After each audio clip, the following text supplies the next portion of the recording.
Bonjour monsieur, Bonjour. nous allons réaliser une interview dans le cadre de notre projet en PPV. Très bien. Je vous remercie tout d'abord d'avoir accepté de répondre à nos différentes questions. Tout le plaisir est pour moi. Merci, moi de même. La première question c'est pourquoi avez-vous choisi de faire un DUTTC? J'ai choisi de faire un DUTTC à la suite d'un bac éco, donc ça date un petit peu. J'ai fait une première année d'AES, l'administration économique et sociale, et je me suis rendu compte au cours de cette année que c'était un dispositif d'éducation qui ne me correspondait pas. J'avais besoin de plus de TD, j'avais besoin de plus de proximité, et j'avais surtout besoin de stage. Naturellement, je me suis réorienté vers le marketing, une matière que j'appréciais, qui me convenait.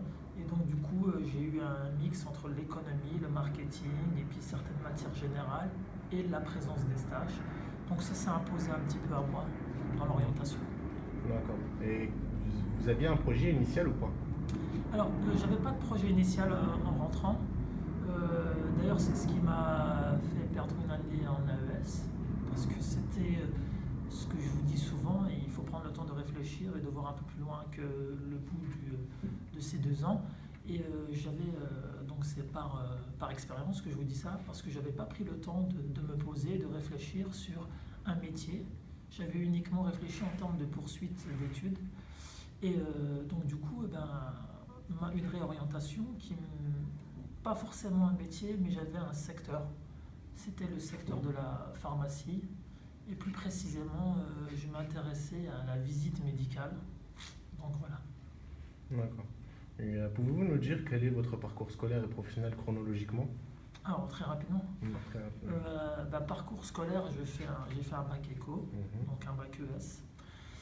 Par la suite, donc j'ai intégré une première en AES qui s'est avérée pas fructueuse pour les raisons que je vous ai dit. Ensuite, je me suis réorienté vers un DUT-TC, technique de commercialisation, qui s'avérait être l'idéal pour moi, parce que les effectifs étaient moins importants, l'encadrement était plus conséquent, il y avait la présence de stage, il y avait des matières qui m'intéressaient.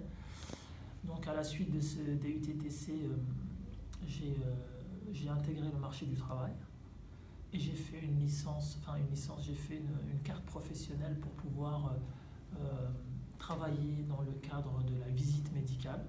Donc la visite médicale, c'était grosso modo, rapidement, on était ce qu'on appelle des délégués à l'information thérapeutique. On était envoyé par des laboratoires pour présenter des médicaments aux médecins.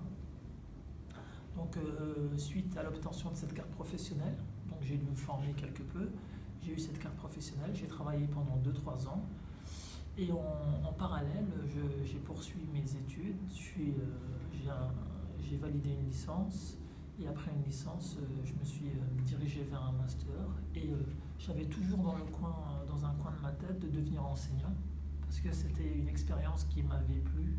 Pendant mes études, j'étais amené à faire des remplacements de professeurs. Et ça m'était resté ce contact avec les jeunes, l'amour de la matière. Donc du coup, j'ai décidé très rapidement, au bout de 4-5 ans dans la pharmacie, de faire une réorientation et de passer le concours de professeur. Et qui fait que actuellement, je suis professeur en lycée et aussi je fais des vacations en université. D'accord, très bien. Et pourquoi avoir fait une formation dans le secteur médical? Alors pourquoi avoir fait une formation dans le secteur médical? Parce que tout comme vous, pendant mon DUT, j'étais amené à réfléchir sur mon projet professionnel.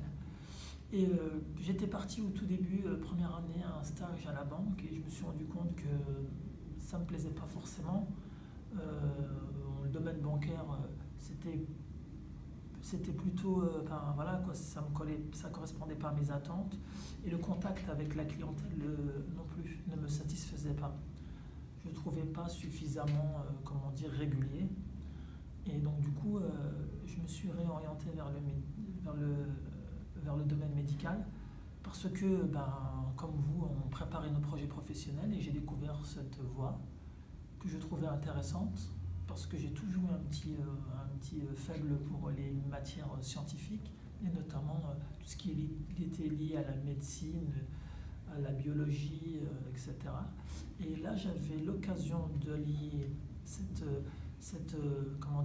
envie de connaître ces matières à celle du commerce. Je trouvais que c'était un bon compromis. J'ai travaillé sur ce projet tout au long de ma deuxième année, épaulé par des professeurs. Suite à mon stage, je me suis rendu compte que ça correspondait à ce que je voulais. Donc, à la fin de mon DUT, je me suis attelé à décrocher cette carte professionnelle qui m'a permis de devenir ce qu'on appelle délégué à l'information thérapeutique, et plus vulgairement, dans le langage commun, délégué médical. D'accord.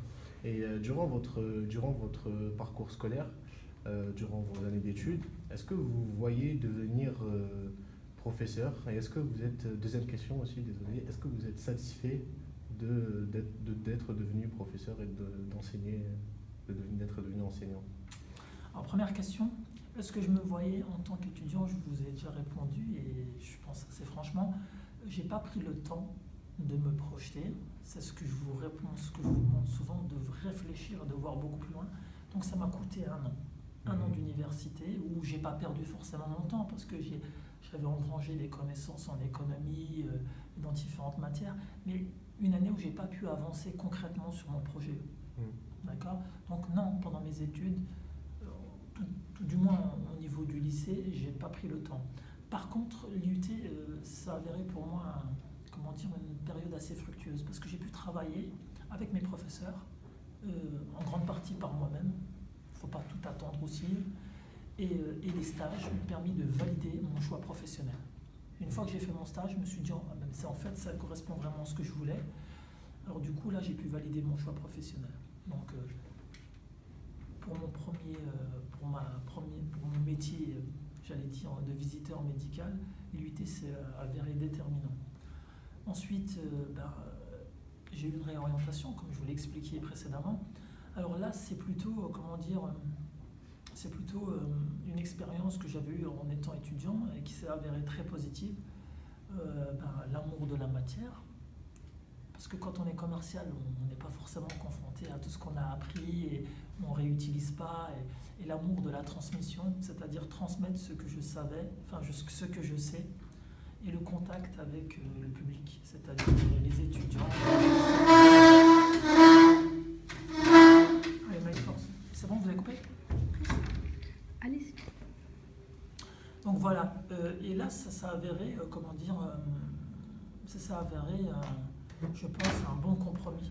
D'autant plus que, à ce moment-là, dans le domaine de la pharmacie, dans le domaine pharmaceutique, excusez-moi, il y avait une grande loi qui s'appelle la réforme de la sécurité sociale, qui, a mis un frein un petit peu à toute cette pratique de visite médicale, etc. Donc l'avenir s'assombrissait un petit peu pour les visiteurs médicaux, et c'était pour moi, je pense, le moment de mettre les voiles et de me réorienter vers un deuxième amour, celui de l'enseignement. D'accord. Oui, je suis satisfait d'être enseignant. J'espère que vous l'avez remarqué déjà. Donc voilà. D'accord. Et durant votre parcours, est-ce que vous avez rencontré des difficultés? Et si oui, lesquelles? Alors vous me parlez de quel parcours? Le parcours d'orientation ou parcours professionnel? D'abord parcours scolaire, et puis dans un second temps, parcours professionnel. Parcours scolaire, ma première difficulté, ça va être ma première année qui est due au manque de préparation de mon projet professionnel. D'accord? Trop les yeux rivés sur l'examen et pas suffisamment sur l'après-examen. Sinon, concernant, ma période, par exemple, ma période IUT, là, je pense avoir été bien encadré. Je pense avoir eu le temps de réfléchir sur mon projet et les stages n'ont été qu'un aboutissement. C'est-à-dire le stage, c'était vraiment la validation sur le terrain de mon projet professionnel. Donc là, j'ai pas eu vraiment de difficultés. J'ai passé ma carte professionnelle, donc il fallait se préparer un petit peu, passer devant un jury pour avoir cette fameuse carte professionnelle pour pouvoir exercer ce métier de visiteur médical. Sinon, après, dans mon métier, il n'y a pas vraiment eu de mauvaises expériences ou de difficultés, étant donné que j'avais eu l'occasion de le pratiquer en stage. Donc je voyais un petit peu les tenants et les aboutissants. La seule difficulté, c'était un petit peu cette réforme de la sécurité sociale qui a mis un petit peu un holà. Et donc du coup, en termes de recrutement, c'était un peu plus difficile, et en termes de promotion et de manière d'envisager l'avenir dans ce métier, c'était un peu plus, c'était un peu plus perplexe. C'était un peu plus complexe, excusez-moi. Et donc du coup, j'ai préféré me réorienter vers l'enseignement, où là, j'ai pas eu vraiment de difficultés, quoi. D'accord. Si ce n'est passer le concours et réussir le concours. D'accord, très bien. Et après l'obtention de votre diplôme, est-ce que vous avez facilement trouvé du travail? Par exemple, après l'obtention de votre DUT? Après l'obtention du DUT, oui, parce que en fait, le stage m'a vraiment permis de décrocher un contrat professionnalisant sur 9 mois, où le laboratoire me formait et payait toute ma formation jusqu'à l'obtention de ma carte professionnelle, et après, il m'a fait un contrat directement juste après, quoi. Donc là, j'ai pas eu vraiment de difficultés, parce que, encore une fois, l'IUT m'avait vraiment bien permis, enfin, surtout le stage, l'IUT, c'était vraiment c'était une porte d'entrée en or. Parce que j'ai pas eu à faire toute la phase de recrutement que peut connaître un candidat externe. Je suis passé en interne.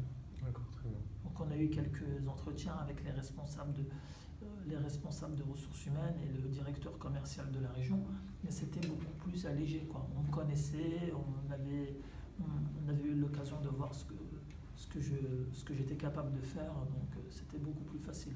D'accord. Et quelles ont été vos moyennes durant les semestres, durant votre année en DUT? Les moyens, c'est-à-dire? Les moyennes stagiaires. Ah, mes moyennes? Oui. Mes À peu moyennes, près. elles étaient correctes dans l'ensemble. Je pense avoir eu, si de souvenirs, 13,5. Sur chaque semestre? Non, sur l'ensemble Ah. de semestres. Donc ça pouvait varier entre. Je me rappelle d'une première année beaucoup plus, avec des notes beaucoup plus conséquentes qu'en deuxième année. Donc je pense qu'en première année, le premier semestre, je devais tourner à 14, et le second, pareil. Et en deuxième année, j'étais plutôt vers les 12. Donc voilà. D'accord. Et quelle a été votre matière préférée, et dans quelle matière vous étiez le plus à l'aise et le plus fort? Ma matière préférée, j'allais pas dire parce que c'est trop compliqué pour moi de choisir là, mais j'allais dire mes matières préférées étaient l'économie. Alors là, je parle de l'économie générale, et par ailleurs le marketing. Donc, c'était, je veux dire, il n'y a pas de hasard, c'était aussi les matières où j'avais les meilleurs résultats. D'accord. Parce que je m'investissais sûrement davantage. D'accord. Et du coup, vos bonnes notes, est-ce qu'elles vous ont vraiment été bénéfiques pour la suite de votre formation post-DUT? Énormément. Parce que, donc, si je parle de mon orientation en tant qu'enseignant, actuellement, je suis professeur d'économie-gestion et j'enseigne dans les matières aussi marketing. Donc là, je retrouve vraiment, c'est un suivi. C'était les matières que j'aimais bien en DUT et m'ont permis de décrocher mon futur emploi, et qui, depuis 8 ans, là, est toujours le même, professeur en économie-gestion et en marketing. Donc, le choix du stage en deuxième année est vraiment déterminant pour la suite de la formation, parce que... Le choix du stage en deuxième année m'a permis de décrocher mon premier job. D'accord. Et elle vous a orienté pour la suite ensuite? Réorientation, parce que aussi, ce que je vous ai dit, difficulté un petit peu dans le secteur. Une nouvelle loi, la réforme de la sécurité sociale, qui obligeait un peu les groupes pharmaceutiques à réduire leurs dépenses de communication. Et on était en premier lieu, nous les visiteurs médicaux, on était les premiers ciblés. D'accord. Et pensez-vous continuer dans l'enseignement? Et si oui, pourquoi? Oui, je pense continuer dans l'enseignement. Pourquoi? Parce que ça me plaît. Et que, je vous ai dit, l'amour de la transmission, le fait de transmettre des choses, et l'amour de la matière sont vraiment les deux piliers qui me confortent dans mon choix. Et qui font que, actuellement, si ce n'est une aventure dans une entreprise, c'est-à-dire une entreprise privée personnelle, je ne vois pas d'autres métiers. Enfin, en tant que salarié, je ne vois pas d'autres réorientations, et je ne suis pas intéressé pour l'instant. Je suis vraiment axé sur ce métier. D'accord. D'accord. Et en termes de perspective d'évolution au sein de l'enseignement, vous voyez où dans, par exemple, 10 ans? Alors ça, c'est une bonne question. Parce que enfin, dans l'enseignement, on n'a pas forcément les mêmes perspectives qu'on peut avoir dans une entreprise privée, mais elles existent tout de même. Moi, je sais que, bon, déjà, moi, à plus court terme, je suis intéressé par ce qu'on appelle l'agrégation. Donc, c'est un concours